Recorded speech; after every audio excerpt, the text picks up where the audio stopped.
Good morning mga kaibigan. Welcome back sa aking munting channel na Garden of Kuya Koy. Kalipas ng ilang araw na paghahanda natin doon sa isa nating taniman, kahapon nakapaglagay na ako ng fertilizer at saka nakapag-spray din doon sa aking munting kalamansian. Dahil sa dami ng nalaglag na maliliit na bunga, sayang, kulang tayo sa maintenance. So, ngayon dito naman tayo sa mas malaki pang farm. Ito na yung pinakang investment natin for long term na Garden of Kuya Koy in a bigger scale. Yan. Makikita ninyo yung aking daanan papunta doon.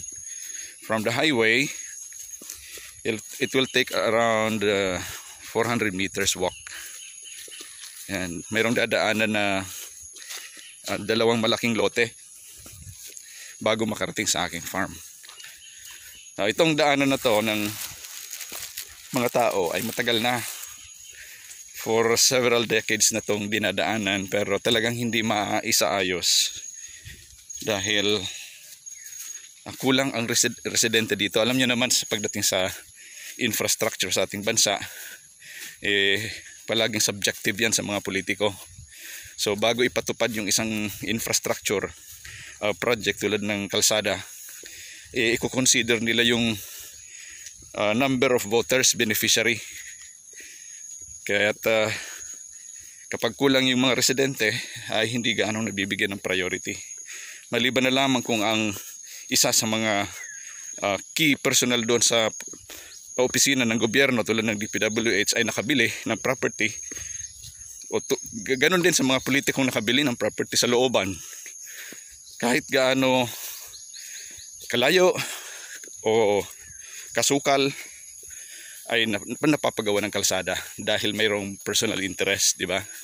Of course, yung personal interest naman ay kaakibat yan ng economic development dahil kapag nagkaroon ng accessibility ay nadidevelop talaga yung lugar. So sa aking lado ay gumawa na rin ako ng initiative para mapasok to ng programa ng gobyerno kasi sayang ng ating mga investments kung hindi tayo mabibigyan ng magandang daanan. Kahit kon lang. Sabi nga ng ibang residente one way daw. Walang problema kahit one way lang. Basta't accessible, ibig sabihin ng accessible ay hindi tulad nitong putikan. Kahit masemento o maspalto, main thing is that accessible yung ating farm. Yan, yun naman ang priority ng government, yung mga farm to market road, di ba? O farm to market bridge. Dahil malaki ang impact niyan sa development ng isang lugar. So kapag nagkaroon ng tulad nito, mayroong mga investment tayo dito sa looban, kailangan natin ng tauhan. So nagkikreate siya ng job opportunity sa mga local folks. At saka siyempre yung value chain, lahat yun nangangailangan ng services. Papagawa tayo ng kubo, di ba? Papabakod, papakultivate ng lupa, papalinis. Sa lahat ng yan ng mga requirements sa farm ay kailangan ng manpower. So yung mga residentes dito ay nabibigyan din ng job opportunity. How much more kung maginang licensed farm, ano, di ba? Kapag na-license o na rehistro natin yung farm na to for business purpose, ay higit na makabuluhan sapagkat pang long term na yung oportunidad na may bibigay natin sa mga local folks o villagers. So yan ang isa sa mga key requirements sa pagde-develop ng isang registered na farm, lalong-lalo na sa farm for tourism, farm for site for learning site for agriculture. Kinakailangan talaga may magandang daanan. Accessibility. Hindi tulad nito na kapag tag-ulan hindi natin madaanan. Kahit nga sa panahon ng tag-init, hindi pa rin naaalis yung mga putik sa pagkatulad nito. Yung mga masyado ng malalim ay hindi yan natutuyo kahit sa panahon ng tag-init. So kailangan talagang mapasok ng gobyerno. Kasi kung gagawin naman natin tong personal initiative, hindi naman natin kakayanin yung budget. At saka hindi lang naman ito para sa atin, kundi maging sa lahat ng taong dumadaan dito sa community. Nandito na tayo sa farm. At nandito yung aking mga, yan o. Ayan. Dito na si John, yung aking katulong at saka kanyang pamilya, may bahay. Ano na kumusta? Para pauran ka mo?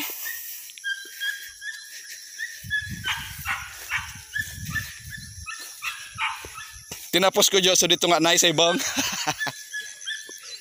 Nagkuhan ako. Nag-abono kapon tapos nag-spray. Grabe ng tikdag na bunga. Sayang. Nang bahay. Namo na ka mo? Ha?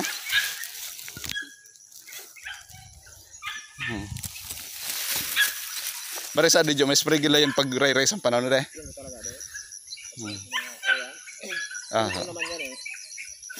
nagturubo na naman. Dito nga di pagtanuman sa kadi dinapuan na bot.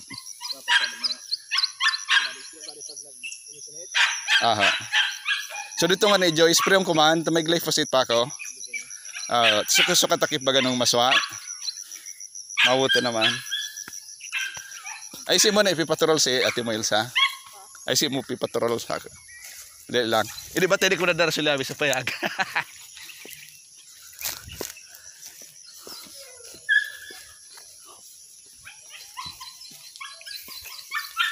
Nandito na tayo sa ating kubo. Yan, nakausap natin ng saglit yung aking magagawa sa kanyang may bahay. Ito yung aking kubo. Ito yung aking function hall. Ay yung pangalan ko. Richmond Farm. So basically yung aking setup dito ay pang learning site talaga pero deteriorated na. Oh, nisang negosyante na. Kumusta na negosyante?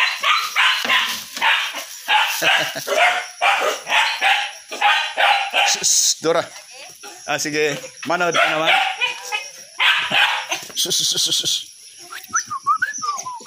Sit down. Hey. Pasty boy.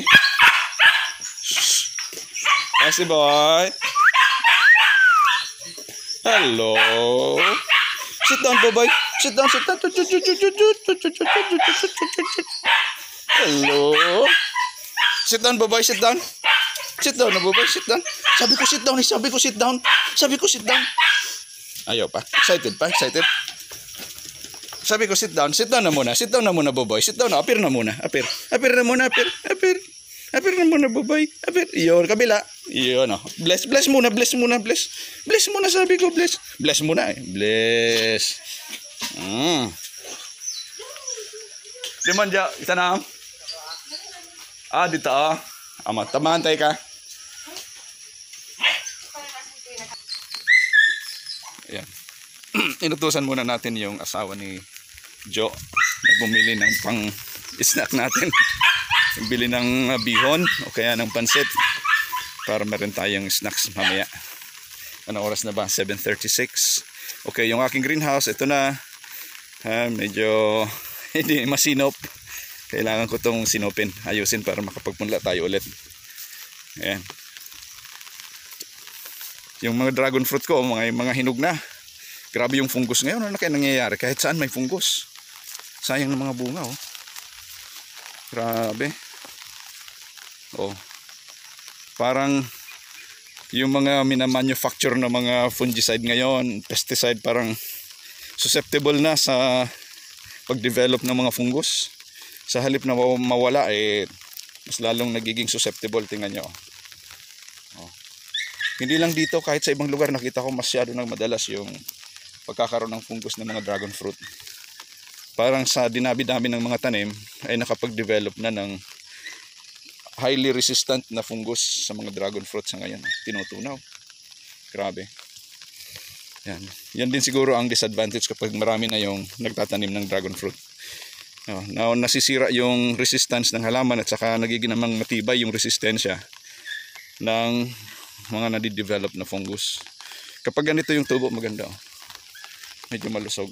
Pero ganyan ang tinatamaan ng fungus. Yan. So yung plano ko sana dito ay pahabulan ko na lang ng mga concrete post. Kapag ganito na yung kalagayan, magpapagawa na sana ako ng concrete post. Pero dahil sa infestation ng mga fungus, nagbago yung decision ko. Wag na lang. Sayang ng poste. Kung ganun lang, gagamitin ko na lang yung poste sa mga bakod. At doon na lang ako sa bakod magtatanim ng dragon fruit. Okay, dito sa portion na to, fruit bearing trees pa rin tayo. Langka, yung gimaras na mangga, pili, niyog, avocado. Ayan. Medyo masisikip actually, pero gagawin ko na lang yung pruning. Tulad dito, nakapag-pruning na ako ng langka. Yan. So kapag yumabong na yung langka, tatakpan na tong kalamansi na to. So ang gagawin ko dito sa kalamansi, markot. Yan, imamarkot na yan para makabuelo na yung langka at hindi nalalago yung kalamansi. Okay, so gimaras na mangga ito. Malapit na tumamunga. Ito ay almost 2 years na rin. So yung estimate dito ay 3 years mamumunga na. Ayan, kung pipilitin natin pabungahin, pwede na kasi grafted yan. Pero focus muna tayo sa vegetation o vegetative stage. Ayan, ito yung ating lutuan ng kopra. Ayan. At ito may yung mga butuhan na saging. Saging unggoy. Ayan, papadamihin pa rin natin yung mga tanglad dito sa parte na to. Ito yung mga tinanim ko to last year. Almost a year na. Ayan, nag-survive doon sa panahon ng tag-init. Second summer na yung dumaan, pangalawang summer na yung dumaan at nag-recover yung mga tanglad. Ayan, mayroon tayong konting galang manok dito. Kinain ng uwak yung mga sisiw, sayang. Okay, so ito yung koprahan. Ito yung mga langka.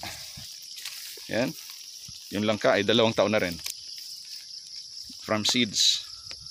So kung alagaan natin yung langka at hindi masasalanta, mabilis lang talaga lumago, mabilis lang lumaki.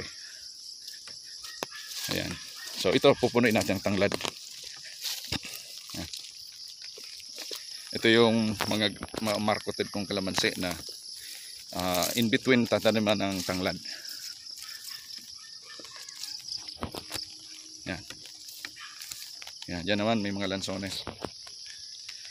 Yun, tanglad, lansones, saging, niyog.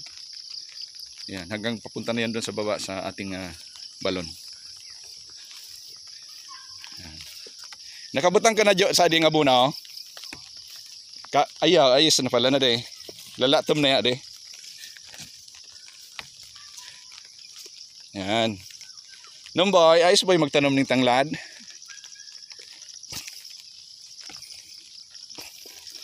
Chimpon baga jware. Kapon kinargang ko sarong sa akong triple 14. Kinarigos ko so palibot ng kuan so dito.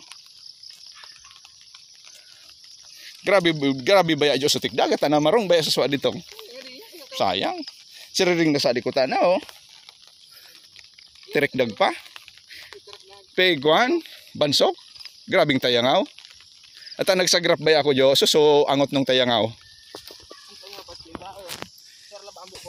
Okay. Pinaisog ko sa bulong kapon.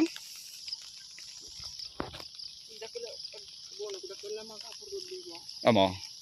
Mapilian tanay ade. Pati dito. May mga pasigunda na bagadyo na burak oh. Ade? Oh, yade oh. Alagaan na ade. May mga pasigunda ng burak.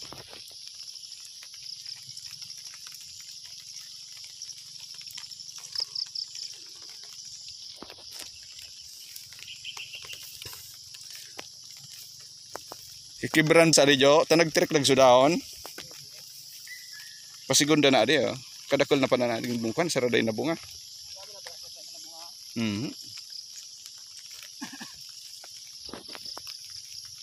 Tayangaw jo ang kalaban sa adi.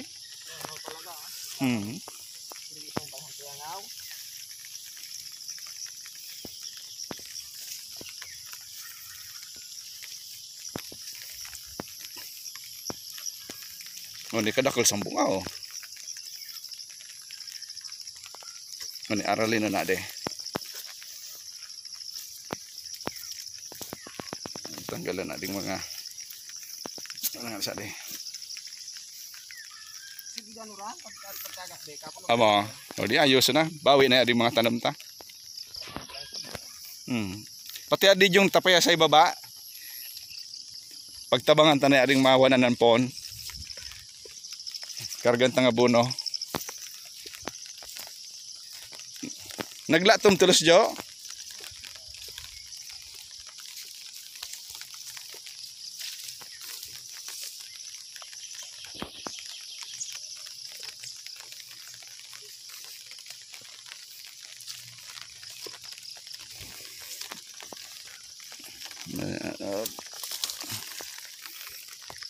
Peste sarawisiw. Ano yan, nagabungkaras dan burak.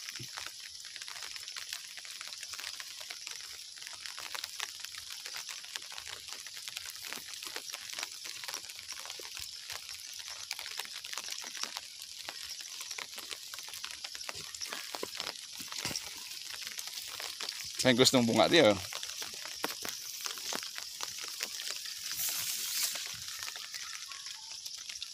Kumusta dyan sa patrabaho mo?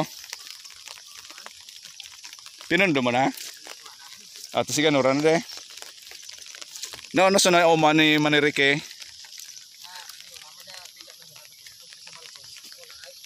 Nasintadan niya na palibot. O ayos, ay naman nakitaan.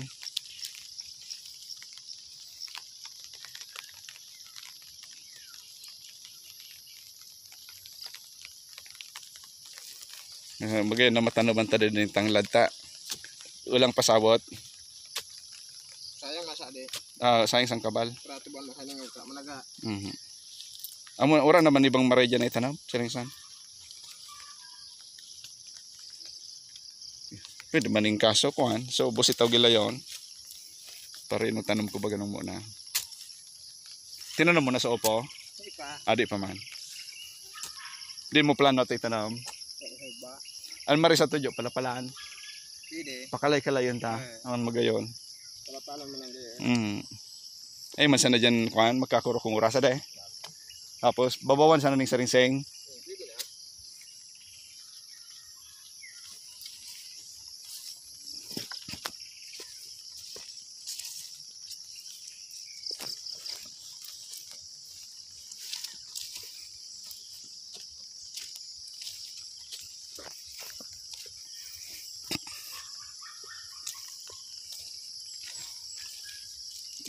Itong lansones natin medyo mabagal tumubo yung lansones. Kaya ang kalamansi kaya maliit pa, namumunga na, daming bulaklak.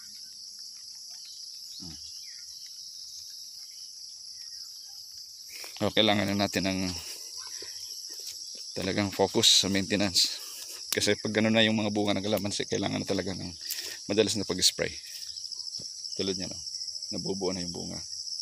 Ito, bulaklak. Yan. Ito, marko to din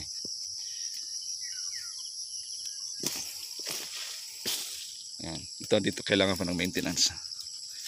Yung tanglad, grabe. Kakao, kalamansi, lansones. Matangkad na rin yung lansones, pero matagal pa ito mamunga. Although grafted din to siguro mga 2 taon pa bago tayo makapagpabunga. Yan. Pero ang kalamansi, napakabilis ng bulas. Yan Yan.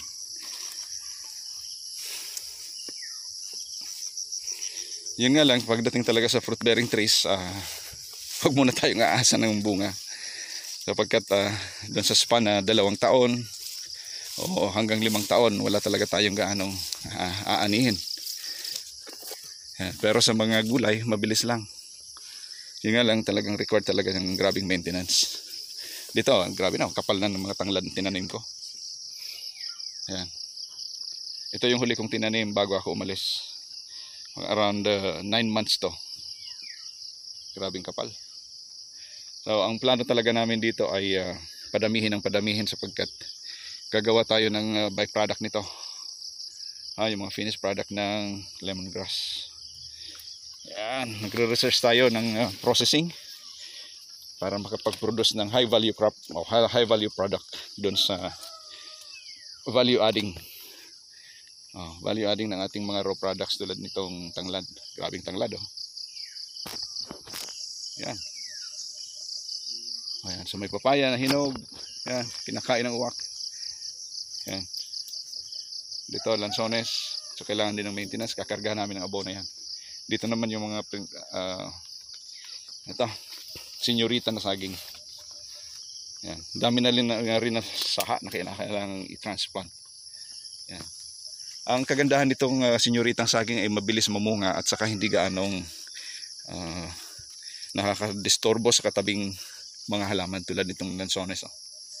Ang gandang tingnan. Yan.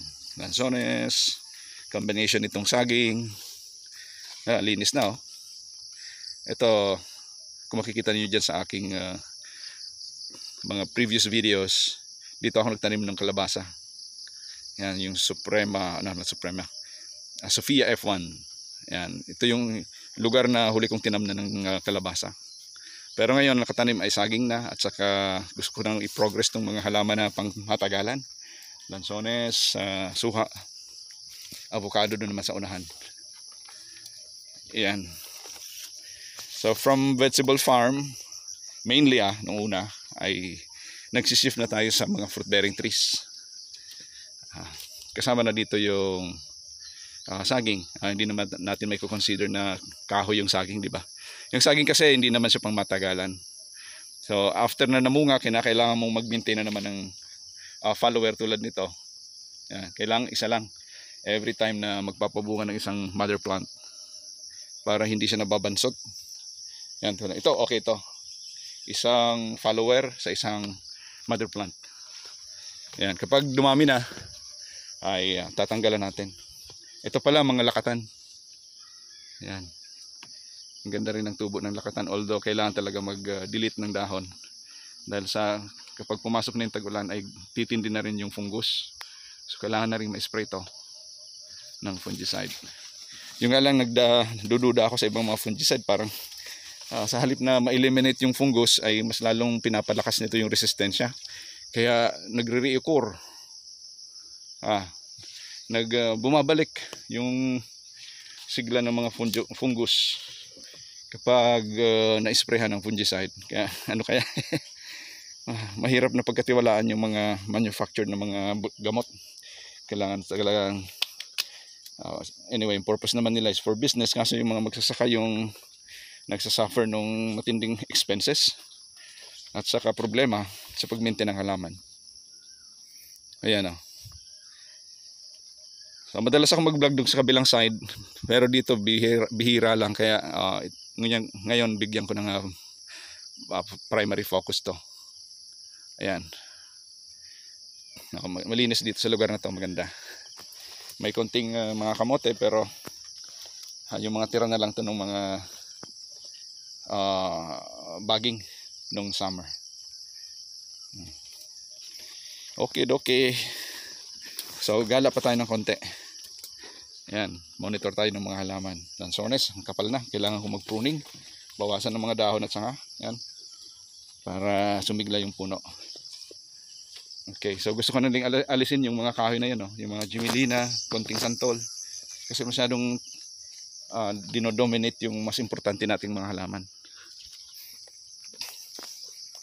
Ayan. Masukal, pero hindi na sukal ng mga kahoy na hindi natin gaanong napapakinabangan. Yan. Sukal na ng mga halaman. Ito, may lakatan tayo na pwede nang anihin. Ito. Yan. Bakit ganito yung cellphone ko? Yun. Pwede na siyang anihin.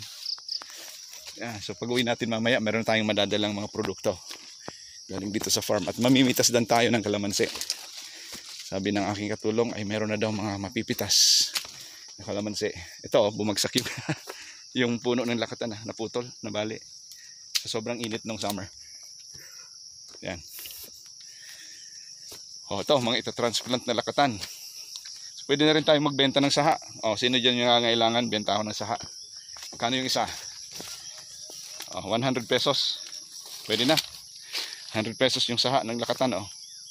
message lang kayo dyan. Dito lang to sa Legazpi City, at saka pwede ring either Sorsogon and Daraga Albay. Yung Santo Domingo pwede rin. Ang pick up point na lang ay somewhere sa Legazpi. Kita tayo sa Legazpi kung gusto niyo mag-order. Kung free delivery, kailangan marami yung i-order, ano. Pwede ring mag-order ng senyorita. Minimum order mga 100 na puno. Ayan. So ito, kailangan sa maintenance, inaalis tong mga baging na to. Ayan, inaalisin to para yung kalamansi ay hindi gagapangan at sasakalin ng mga baging. Yan o. May lubi-lubi pa. Yung lubi-lubi ay para na sa aking manggagawa. Ayan. So ayan o. Sabi ng aking manggagawa ay naglagay na daw siya ng mga fertilizer. Ayan o. Obviously mayroon. Ayan o. Hindi pa natunaw yung triple 14. Ayan. So ayan, tingnan nyo, ang dami ng maliliit na bunga o. Ayan. So anong kinakailangan kapag ganito yung mga bunga? Bunga. Kailangan na niya ng pesticide. Ayan. Kaya yun ang pinag-uusapan natin eh. Sa agribusiness, kinakailangan ma-minimize yung overhead expenses para kumita si farmer. May lumipad na maya galing dito. Maya. Yan. Gumawa ng pugad yung maya dito sa aking kalamansi. Ayan. Sana tukain niya yung mga uod. Rambutan. Yan, i-vlog ko na to nung last week. May mga bulaklak na. Okay, yung pinya hindi na gaanong lumalago kasi tinatamaan to ng herbicide. Sensitive sa herbicide ang pinya. So kung mag-i-spray kayo ng damo sa pinya, i-search niyo kung ano yung herbicide na compatible, yung resistant yung pinya, para hindi maging ganito. Ito kasi ginamitan to ng glyphosate. Sabi ko sa katulong ko, ingatan mo kasi nung ako yung nagmi-maintain nito, hindi nagiging ganito yan. Hindi yan namumula. Kasi talagang iniingatan ko yung pag-i-spray. Diyan lang sa pagitan. Yan. Ngayon kapag winasiwas mo kasi sa kapal na ng damo, parang sinacrifice mo na rin yung mga pinya. So hindi na yan lalago. Yan. Ito na yung rambutan. Kapal na. Ang ganda ng puno ng rambutan. Tingnan nyo yan. Kapag maayos yung pruning. Actually magpupruning ako nito ulit kasi yung mga maliliit na sanga na yan kailangan maputol. So alisin ko yan. Grabe itong lubi-lubi. Lasog. Yan. Ito rin. Ang ganda rin itong rambutan na to. Yan. Ang ganda rin ng structure ng puno. Medyo malapit lang itong kalamansi. Yan. Pero i-market ko na lang yan. Tingnan yung structure ng puno ng rambutan. Ang ganda. Yan. Ganito yung forma ng puno na gustong gusto ko. Mababa lang. Malaki. Matatag yung puno. At saka ganun din yung mga sanga. Matibay. Yan. Ayan, may tayangaw. Ayan, kailangan na rin ma-spray. Dito kapag hindi nahagip ng herbicide, ang pinya ay medyo maganda yung bunga. Berde yung dahon at maganda yung bunga. Pero kapag ganito, partially nahagip ng herbicide. Yan. Pangit. Kaya kung maggagamit kayo ng herbicide, ingat kayo. Ingatan niyo yung mga halaman niyo. Dito, tingnan yung nangyari sa pinya. Wala na. Dating sukal to, grabe yung puno ng pinya dito. Lalaki. Ngayon wala na. Namula na. Pero pwede pa rin palaguin to. Pero kailangan ng transplant. Yan. Kailangan i-transplant. At kakakargahan ng pataba. At mas maganda kung may dumi ng manok. Yan. Okay, so may advantage, may disadvantage sa paggamit ng herbicide. Ang advantage niya kasi madaling puksain yung damo. Madali yung maintenance. Ang disadvantage ay may mga halaman na hindi resistant sa herbicide. Kaya ganito ang nagiging resulta. Namamatay, nababansot. Ang pangit tingnan. Ayan. Pero yung glyphosate kasi compatible yan sa mga citrus plants. So okay siya sa kalamansi. Kasi yung kalamansi ay resistant sa glyphosate.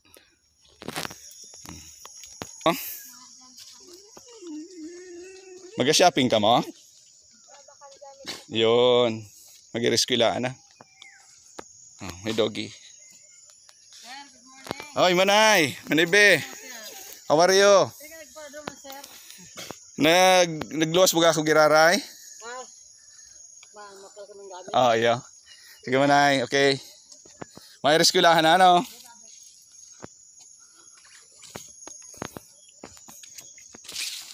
Yan. Ito. Medyo yellowish pa yung dahon nitong rambutan na to. Kailangan ng pataba. Yan. So kakargahin natin ito ng pataba. Kargahan. Ito naman pruning. Yan, kailangan ng pruning dito.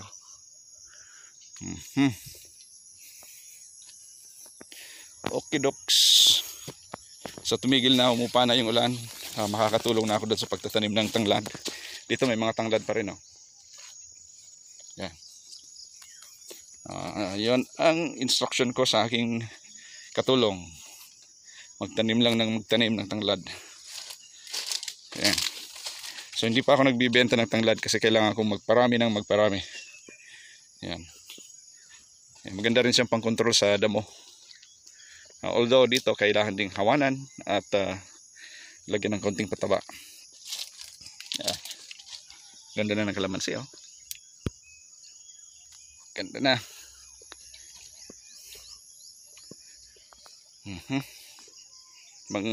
Mayroon namang ilang bunga na pwede nang mapitas. Pero karamihan ay maliliit pa.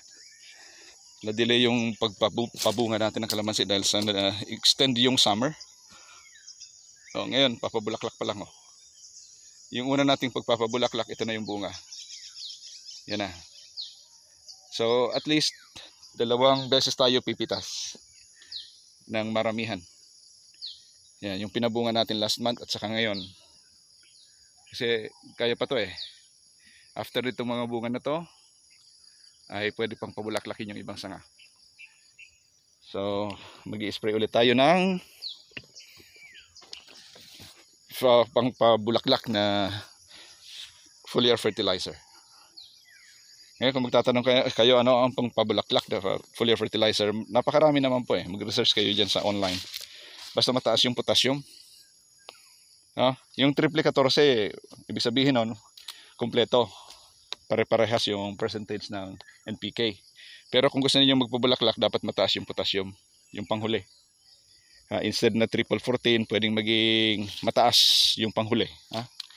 O kaya mayroon namang 0020 potassium. Ihalo lang yun sa triple 14, di mas mataas na siyempre yung potassium, di ba?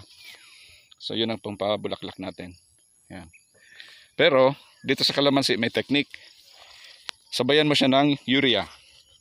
Kasi yung bulaklak ay sisibol doon sa mga bagong sanga. So urea at saka potassium. Tulad niya, no? Kapag may mga bagong sanga, doon lalabas yung bulaklak. Tulad niya, no? Yung mga talbos ay kusa na nagkakaroon ng panibagong bulaklak. So kailangan ng urea. Yan. So urea at saka potassium. So dun sa NPK okay na rin. Haluan lang ng urea at saka potassium. Mas mataas. Yan. Okay, ganda na. Ngayon ang gagawin ko ay mamimitas muna ako ng kalamansi. Yan, dami oh. Mamimitas muna ako ng kalamansi at saka tutulong ako sa pagtatanim ng tanglad para maging sulit yung stay ko dito ng isang araw. Yan, kasi bukas meron akong importanteng gagawin. Gagawa ko ng mga module, training module. Kaya kailangan ko sa kumpanya. Yan. Bakit ako gagawa ng module? Kasi ako ay isang training instructor. Yan, ito tatanggalin to. Yun. Babaliin natin. Oh, yun. Ay, yung mga ganyan. Inaalis yan. Kasi aagawin niya yung sustansya ng halaman. Para dun sa mga sanga na kailangan ng mamunga. Tingnan nyo yung alternate ng mga saging. Ganda oh. Yan. So magandang i-combine plant yung mga senyoritang saging at saka kalamansi. Pwede rin yung latundan. Yan, maganda rin siyang i-combine plant sa kalamansi. Kapag medyo malalayo yung agwat ng kalamansi. Yan. Dito maganda yung spacing niya. Oh. Around 3 meters. Yun, 4 meters. So in between pwedeng tamnan ng saging. Yan. Dito naman masyado nang masukal. Ito kasing ito, mga rambutan ay talagang kumakapal lang gusto yung sanga. So yung spacing niya dapat mga 10 meters away. Pero dito sa akin siguro mga nasa 8 meters. Yan, pwede na rin. Pero yan, lalaki pa ng gusto yung puno na yan. Okay, docs. So dito masukal na. Kailangan ko magbawas ng mga kahoy na yan, ng mga Gimilina. Babawasan ko yan para makabuelo yung ating saging. Mga saging na saba. Okay. Hindi ako nakadala ng inuming tubig. So iinom na lang ako ng sabaw ng buko. Ayan. Ito may rambutan pa. Natatakpan na nitong kahoy na to na hindi naman ganong importante. So, kailangan putulin. Okay. So yan muna mga kaibigan. Maraming salamat sa inyong panonood. At ito na naman ang update ni Kuya Koy dito sa Garden of Kuya Koy. Hanggang sa muli. God bless you all. Bye bye.